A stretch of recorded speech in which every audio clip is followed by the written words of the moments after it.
OFW here in Taiwan. So, welcome to my channel! Kung magustuhan niyo man tong video na to, please pahit naman ng like and subscribe button para pagka may updates ako, notified kayo.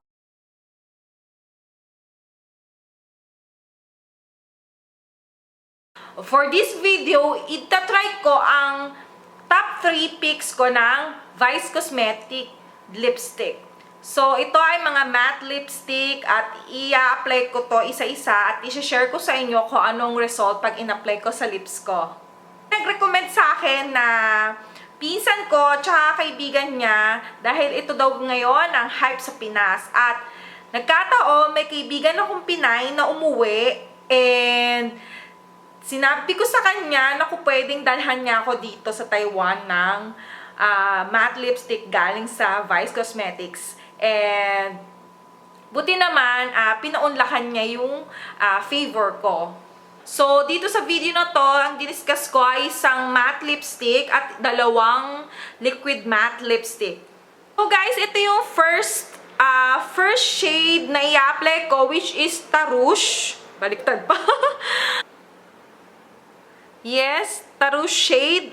And try kong i-apply to kung anong kalalabasan niya sa lips ko. And thank you nga pala, Ate Rica, for this lipstick sa pagdala dito. Thank you!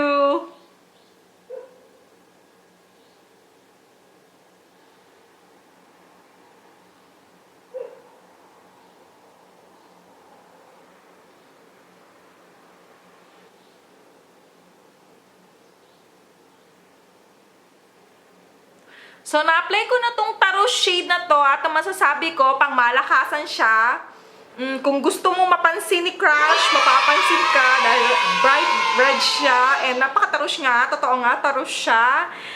Ngayon naman, tatry natin ang channeling shade. Yung pink yung color niya and tingnan natin kung anong kalalabasan niya sa lips ko.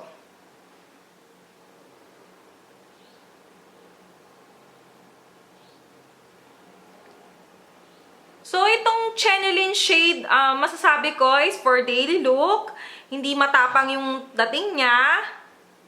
See, kung gusto mo ng natural looking, nire-recommend ko to for office or for school, kung college ka na. I think this is a good one for daily look, for natural look.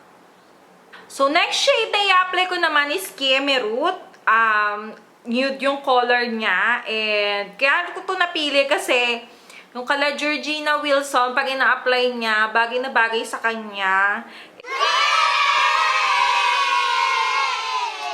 And try ko kung bagay din naman siya sa akin.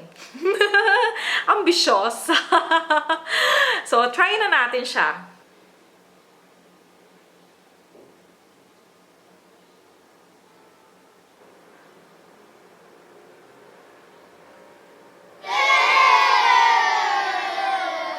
So, masasabi ko to sa Kemerut na to ay mukha lang siya natural and hindi ganun kalakas yung dating niya. Kung gusto mo ng saktong saktong lipstick, hindi nagsusumigaw. Kung hindi mo gusto mapansin or gusto mo mukhang natural lang talaga, so itong lipstick na to ay bagay na bagay.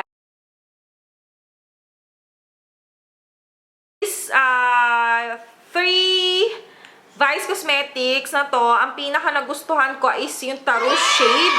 Kitang-kita naman pang malakasan siya and pack na pack, 'di ba? There you have it, guys. Nakita niyo na kung paano ko in-apply yung mga lipstick at kung anong kinalabasan niya. So, for this video, hindi po ako makeup artist professional. Hindi rin po ako expert sa makeup. Ako lang po ay nagtatry ng babagay sa akin. And gusto ko lang i-share sa inyo yung results ng lipstick. Kaya napili ko pong tatlo ito kasi ito po ay may isang red color, isang pink at isang nude na aking personal choices. Overall, for 195 pesos, masasabi ko na okay siya. Maganda yung mga shades niya.